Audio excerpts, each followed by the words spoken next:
اعوذ باللہ من الشیطان الرجیم بسم اللہ الرحمن الرحیم الحمدللہ رب العالمین والصلاۃ والسلام علی محمد وعلی آلہ وسلم۔ انشاءاللہ آج ہم سورہ زخرف کے 7ویں یعنی آخری رکوع کا مطالعہ کریں گے، لیکن اس سے پہلے پچھلے ہفتے پڑھے گئے دونوں رکوع کا ایک مختصر خلاصہ۔ سب سے پہلی بات، حضرت موسیٰ علیہ السلام نے فرعون اور اس کے جو عمائدین سلطنت ہیں ان کے سامنے جب پیغام حق پیش کیا اور اپنی صداقت کی نشانیاں پیش کی تو ان لوگوں نے نہ صرف ماننے سے انکار کیا بلکہ ان نشانیوں کا بھی انکار کیا۔ ایک کے بعد ایک نشانی پیش کی گئی، طرح طرح کی آزمائشوں میں مبتلا کیا گیا تاکہ وہ لوگ اللہ تعالیٰ کی طرف رجوع ہوں، لیکن وہ بڑے ہی ڈھیٹ تھے، کسی طرح نہیں مانے، اور رزلٹ یہ ہوا کہ فرعون اور اس کے ساتھ سارے جو اس کے پیروکار تھے وہ ایک دن غرق ہو گئے۔ ایسے متکبر اور برائی کے جو پیکر ہیں ان کا نام بھی تاریخ میں محفوظ کر دیا جاتا ہے تاکہ نافرمانوں کے لیے ایک عبرت کا نشان رہے۔ حضرت عیسیٰ علیہ السلام اللہ تعالیٰ کے ایک پسندیدہ بندے ہیں، انہیں بنی اسرائیل کی طرف مبعوث کیا گیا اور انہوں نے اللہ وحدہ لا شریک پر ایمان لانے اور صراط مستقیم پہ قائم رہنے کی تعلیم دی۔ حق کو تسلیم کرنے میں سب سے بڑی رکاوٹ شیطان ہے۔ جب تک ہم اسے اپنا دشمن نہیں سمجھیں گے تب تک ہم اس کی چالوں کو بھی نہیں سمجھ پائیں گے۔ اس دعا کے ساتھ کہ اللہ تعالی ہم سب کو اپنے حبیب نبی پاک صلی اللہ علیہ وآلہ وسلم کی وساطت سے قرآن کریم کا صحیح فہم عطا فرمائیں۔ آئیے آج کے مطالعہ کا آغاز کرتے ہیں۔ سورہ زخرف رکوع نمبر 7 آیت نمبر 68 سے 99، 68 to 89۔ یا عباد، اے میرے بندو، لا خوف علیکم اليوم ولا انتم تحزنون، نہیں کوئی خوف تم پہ آج اور نہ تم پہ غم۔ الذین آمنوا، یہ وہ والے لوگ ہیں جو ایمان لائے، بے آیاتنا، ہماری آیات پہ، وکانوا مسلمین، اور مسلم رہے یعنی فرما بردار رہے، پوری طرح اس بات پہ عمل کرتے رہے۔ ادخلوا الجنت، داخل ہو جو جنت میں، انتم و ازواجکم، تم خود بھی اور تمہارے ازواج بھی، تحبرون، خوش باش، تحزنون حزن سے بنا، ہے زے نون، غم، رنجیدگی، حزن، اور انگلش میں آپ اسے کہیں گے گریف۔ تحبرون خبر سے بنا، ہے بے رے، خوشی اور راحت، یو بی ہیپی، تم خوش رہو۔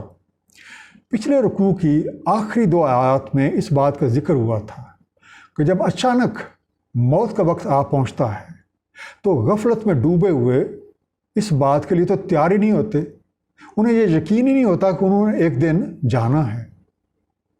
اور اس وقت جب اچانک موت آ پہنچتی ہے تو حقیقت ان پہ کھلتی ہے کہ ساری زندگی کیا کرنا تھا اور کیا کرتے رہے۔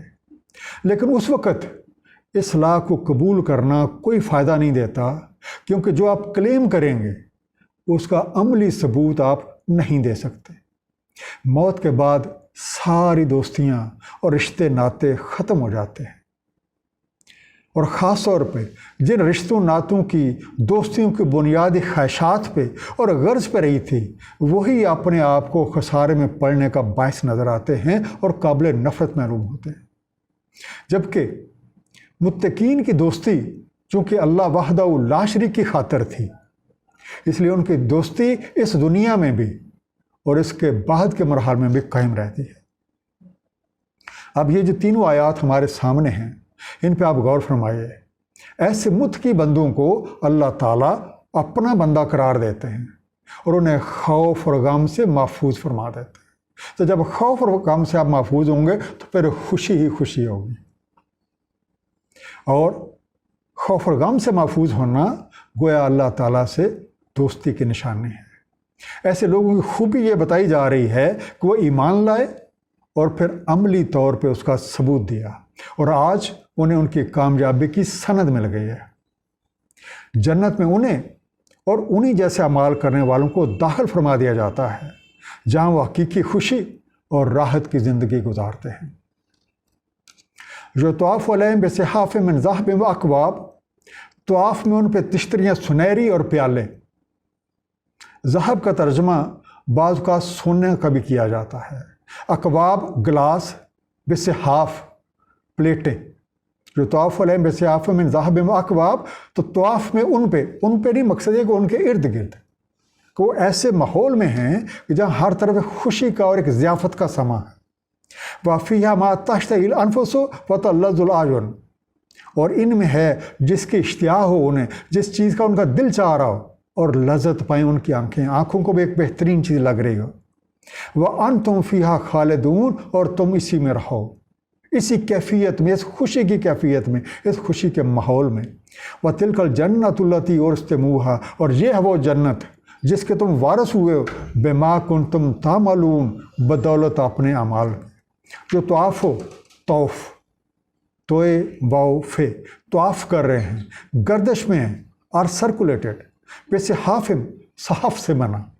صحف پلیٹیں، برتن، پلیٹس، باؤلز، اور اسی لفظ سے صفحہ یا صفحات بھی بنتا ہے، جسے قرآن کریم میں لفظ ہمیں صحیفے کا ملتا ہے۔ تو مطلب ہوتا ہے ایک پلیٹ ٹائپ چیز، ایک پتلی چیز۔ اب جنت کی حقیقت خوشی اور راحت ہے، اور جنتی گویا اللہ تعالیٰ کے مہمان ہیں، اور جب میزبانی اللہ تعالیٰ کی طرف سے ہو تو اس خوبصورت ماحول اور نعمتوں کا کیا کہنا۔ اب ان آیات میں ان نعمتوں کا نوازے جانے کی وجہ بھی بتائی جا رہی ہے کہ یہ سب کچھ تمہارے اعمال کی وجہ سے ہے، جو تم نے اللہ کے رضا کے حصول کے لیے نبی پاک صلی اللہ علیہ وسلم کے اسوہ حسنہ کے مطابق کیے، جیسے کہ سورہ آل عمران آیت نمبر 198 198 میں، لیکن جو تقویٰ کرتے ہیں اپنے رب سے ان کے لیے ہیں جنتیں جاری ہیں جن کے تحت نہریں، رہیں گے ان میں، مہمانی ہے اللہ تعالیٰ کی طرف سے۔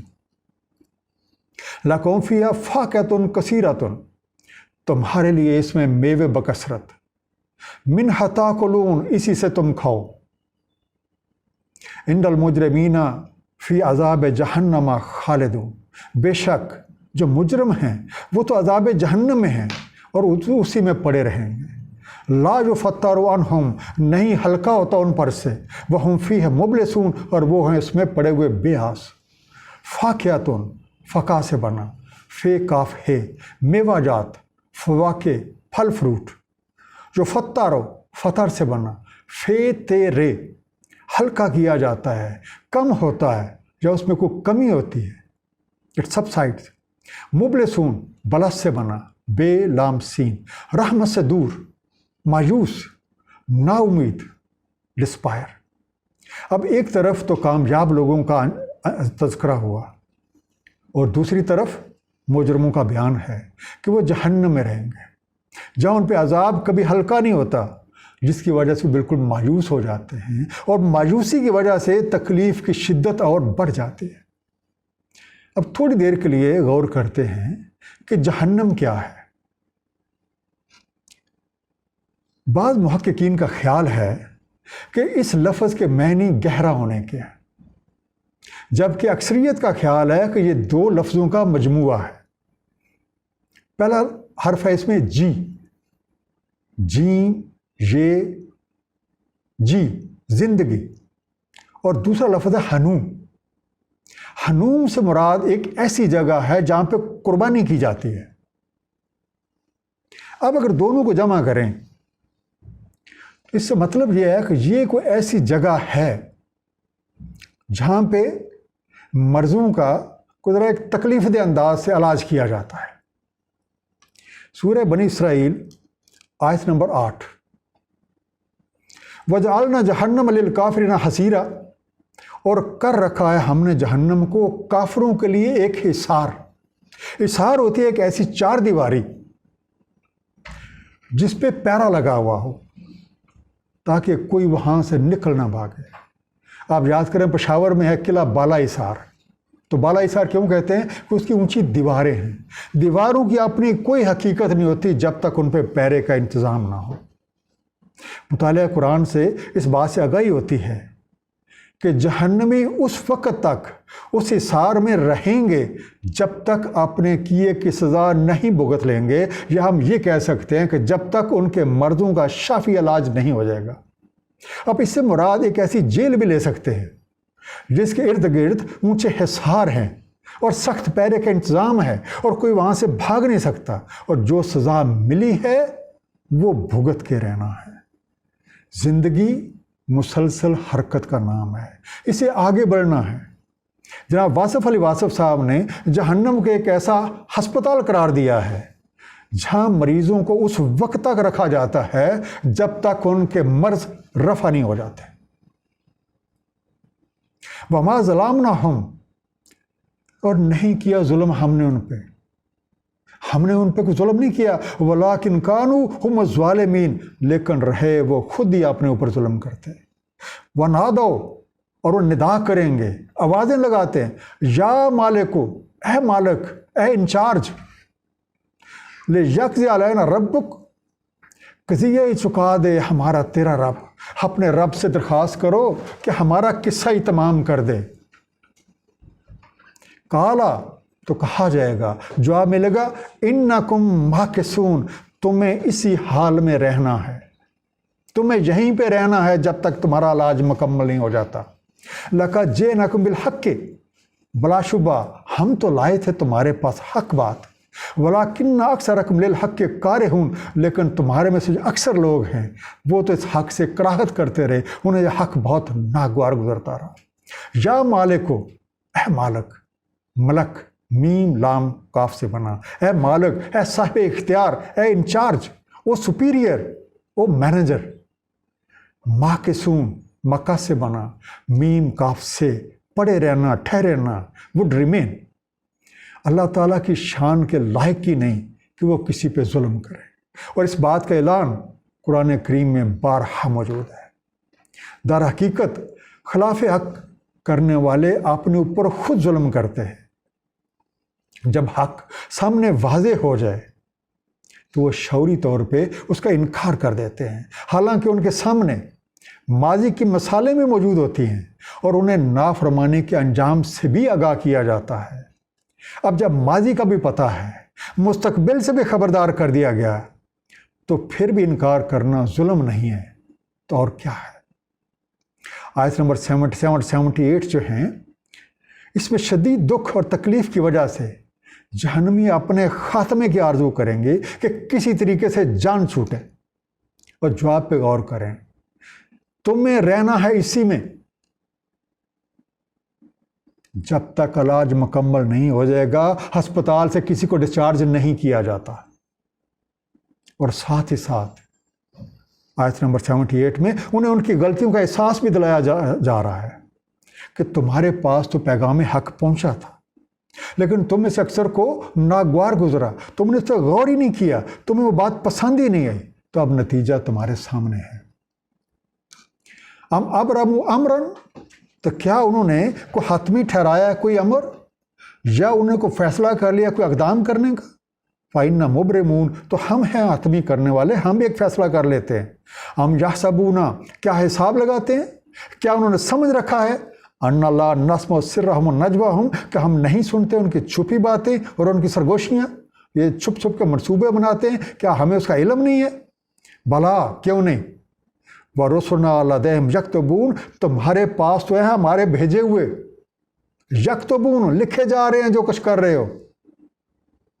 ابرمو برم سے بنا، بے رے میم، انہوں نے ٹھہرا لیا ہے، کوئی قطعی فیصلہ کر لیا ہے، کوئی پختہ تدبیر کر لیا ہے، they have determined something۔ یکتبون، کتابت کرتے ہیں، لکھ رکھتے ہیں، they are writing، they are recording۔ تاریخ گواہ ہے کہ حق سے کراہت کرنے والے اکثر اسے دبانے اور مٹانے کی کوششیں کرتے ہیں۔ دراصل انہیں اپنی قوت، اپنی عقل اور اکثریت پہ بھروسہ ہوتا ہے، طرح طرح کے منصوبے بناتے ہیں، طرح طرح کی ترکیبیں لڑاتے ہیں، اور یہ بھول ہی جاتے ہیں کہ ان کی کوئی بھی بات، ان کی کوئی بھی حرکت اللہ تعالیٰ سے مخفی نہیں ہے، اور بھول ہی جاتے ہیں کہ نتائج تو اللہ کریم کے ہاتھ میں ہیں اور اس کی مشیت کے خلاف کچھ نہیں ہو سکتا۔ قل ان کان للرحمن ولد، کہتے ہیں اگر ہوتی رحمان کے کوئی اولاد، فانا اول العابدین، تو میں ہوتا پھر سب سے پہلے بندگی کرنے والوں میں سے۔ سبحان رب السماوات والارض، پاک ہے رب، سبحان، پاک ہے رب السماوات والارض، رب آسمانوں کا اور زمین کا، رب العرش، جو رب العرش ہے، اما یاسفون، جو باتیں یہ بنا رہے ہیں، جو وصف یہ بتا رہے ہیں، والدن، ولد سے بنا، ایک بچہ، بیٹا یا اولاد بھی آپ کہہ سکتے ہیں۔ یاسفون، وصف، واو صاد فے، وہ وصف بتاتے ہیں، تصنیف کرتے ہیں، منسوب کرتے ہیں۔ they ascribe or they describe۔ اب آیت نمبر 81 پہ غور کریں۔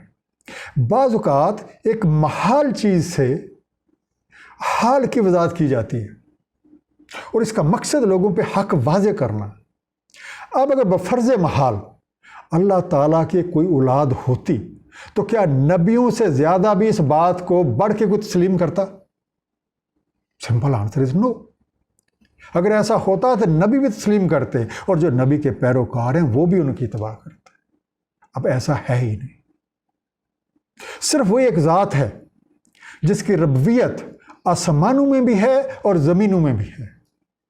وہی عرش یعنی احکامات جاری کرنے والے مقام کا بھی مالک ہے۔ اس آیت میں اس بات کی بھی وضاحت موجود ہے کہ کائنات کی جو ہم آہنگی ہے وہ اس بات کی دلیل ہے کہ یہ ایک ہی عظیم ہستی کا بنایا ہوا منصوبہ ہے، اسی نے اسے تخلیق کیا ہے اور وہی ذات اس کا سارا کاروبار، اس کا سارا انتظام سنبھالے ہوئے ہے۔ اگر یہ نہ ہوتا تو کائنات کی مختلف چیزیں ایک دوسرے کا ٹکرا رہی ہوتی، کلیش آف انٹرسٹ ہوتا، بد نظمی ہوتی، لیکن ایسا نہیں ہے۔ فذرہم، پڑا رہنے دے انہیں، چھوڑ دیں انہیں، یخوضوا و یلعبوا، بیکار باتوں میں پڑا ہوا اور کھیل کود میں پڑا ہوا، حتیٰ یلاقوا یومہم الذی یوعدون، حتیٰ کہ جا ملیں اپنے اس دن سے جس کا وعدہ ہے ان سے۔ وَهُوَ الَّذِي فِي السَّمَاءِ إِلَٰهٌ، اور وہی ہے جو حاجت روا ہے آسمانوں میں بھی، وَفِي الْأَرْضِ إِلَٰهٌ، اور زمین میں بھی وہی الہ ہے، وہی حاجت روا ہے، وَهُوَ الْحَكِيمُ الْعَلِيمُ، اور وہی ہے حکمت والا، علم والا۔ یخوض، خوض سے بنا، خے و ذات، لا حاصل بحث سے، فضول باتیں، شوگر لگانا، کنورس بینلی، بیکار باتیں کرنا۔ یلعبو، لاب سے بنا، لام این بے، کھیل تماشا، تفریح، amuse them self, play around. یلاقو، لکی سے بنا، لاؤ لام کاف یہ، وہ جا ملے، ان کی ملاقات ہو جائے، دے میٹ۔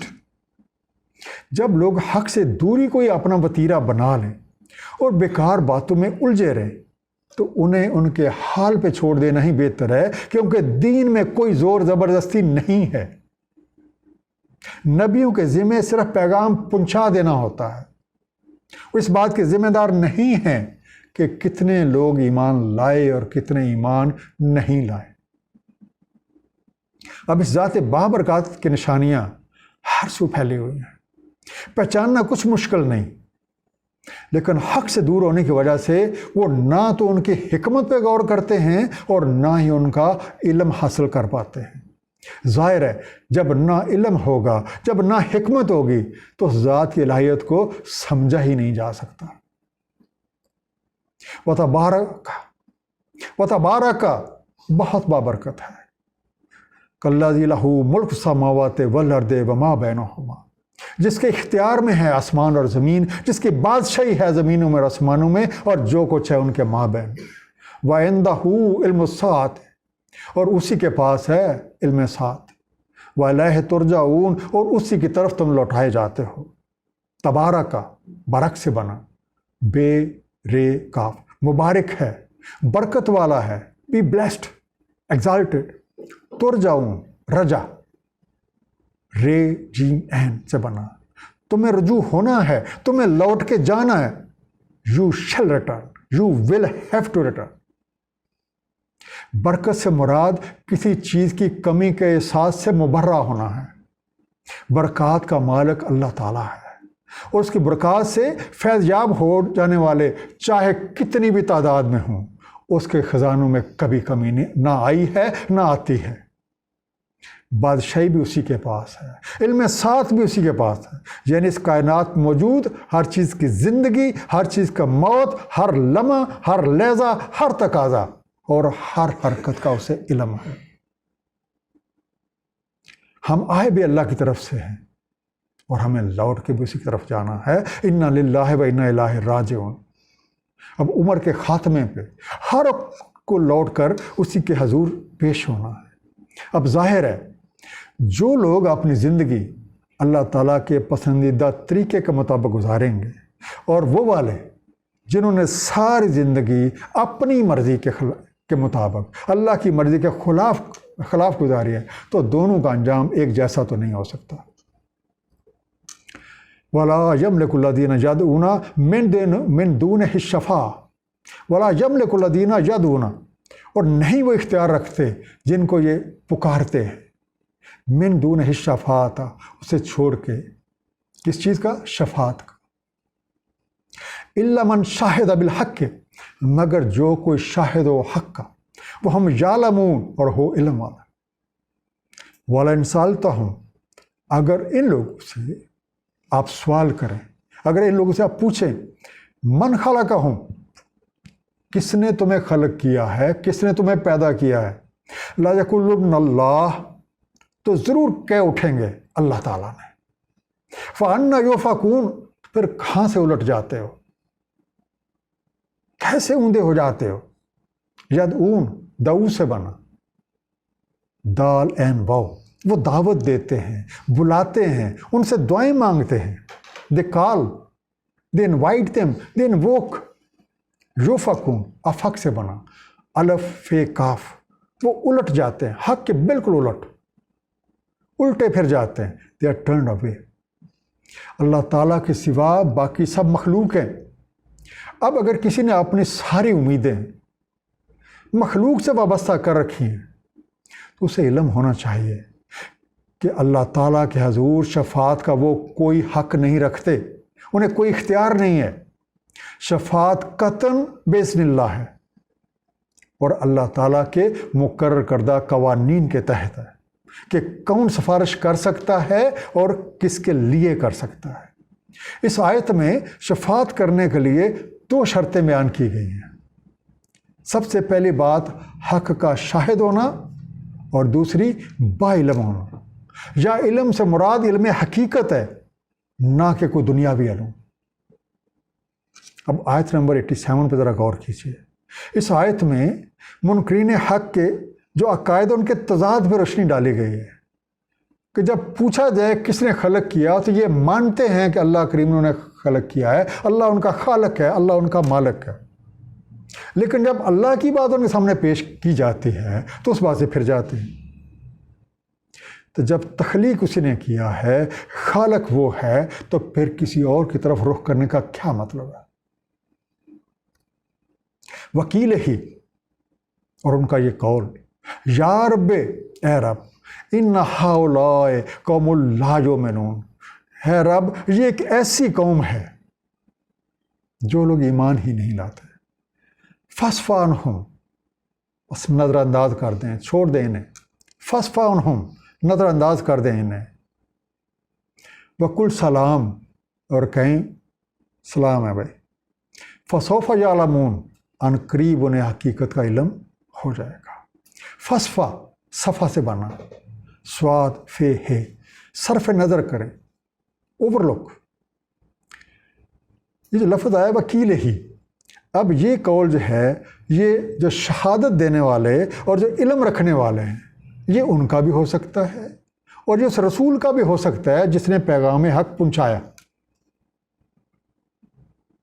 اب دونوں باتیں جو ہیں، ان میں سے کوئی بھی آپ ذہن میں رکھ لیں، تو اس سے یہ معلوم ہوتا ہے کہ ان لوگوں کے پاس پیغام حق پہنچانے میں کوئی کسر نہیں چھوڑی گئی، لیکن پھر بھی یہ نہیں مانتے۔ اب پھر مناسب طرز عمل یہی ہے کہ ایک باوقار طریقے سے ان سے کنارہ کش رہا جائے، عنقریب جب موت آ جائے گی تو ساری حقیقت کھل کے ان کے سامنے آ جائے گی اور انہیں خود معلوم ہو جائے گا کہ انہوں نے کیا غلطی کی ہے۔ جائے سورہ فرقان آیت نمبر 77، ترجمہ، کہہ دیں نہیں پرواہ رکھتا تمہاری میرا رب، اگر تم نہ پکارو اسے، تم کر چکے اس کی تکذیب، تو عنقریب ہوگا تم پہ کچھ لازماً۔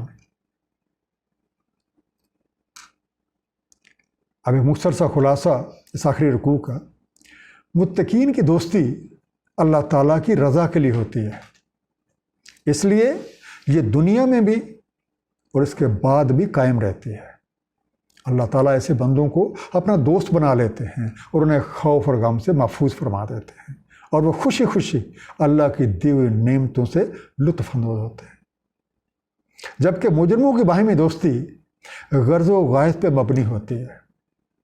آنکھوں پر پٹی اترنے کی دیر ہے کہ ایک دوسرے کے دشمن ہو جاتے ہیں، اپنے جرائم کی وجہ سے جہنم میں جا پڑتے ہیں اور تکلیفوں کی وجہ سے گھبرا کے موت کی تمنا کرتے ہیں۔ یہ ساری تکلیفیں ان کے اپنے اعمال کی وجہ سے، اور ان کا سب سے بڑا قصور یہ ہے کہ جب پیغام حق ان کے پاس پہنچا تھا تو انہوں نے اسے کراہت کی تھی اور اسے ختم کرنے کی کوششیں کی تھی۔ مجرموں نے اس دنیا کی زندگی کو سب کچھ جانا۔ اب زخرف کا معنی ذہن میں رکھیے، چمک دمک، سجاوٹ۔ اسی دنیا کی سجاوٹ نے انہیں دھوکہ دیا، اسی دنیا کو سب کچھ سمجھتے رہے، اور جو مولت عمل ملی ہوئی ہے اس کو اپنے خواہشات کی تکمیل میں، کھیل کود میں ضائع کر دیا، یہاں تک کہ موت سے ہمکنار ہوئے۔ اور اب یہاں شفاعت طلب کر رہے ہیں، شفاعت کے طلبکار ہیں۔ کون شفاعت کرے گا؟ وہ تو باذن اللہ ہے، اور اللہ تعالیٰ نے اس کا باقاعدہ قانون قرآن کریم میں بڑی وضاحت کے ساتھ بیان فرما دیا ہے۔ بہتر طرز عمل یہی ہے کہ ایسا وقت آنے سے پہلے کہ جب توبہ طائب ہونے کا کوئی فائدہ ہی نہ ہو جائے، ہم خوب سوچ سمجھ کر ایک صحیح رائے عمل اختیار کریں اور اپنی عاقبت سنوار لیں۔ اللہ تعالیٰ نے قرآن کریم میں اس رائے عمل کی مکمل وضاحت فرما دی ہے، اور آپ جو کچھ چاہے قرآن کریم پر نبی اکرم صلی اللہ علیہ وآلہ وسلم کی سیرت طیبہ کی روشنی میں اپنی زندگی سنوار لیں۔ اللہ تعالیٰ ہم سب کو عمل کی توفیق دے۔ صدق اللہ العلی العظیم، صلی اللہ تعالیٰ علی حبیب محمد وآلہ وسلم۔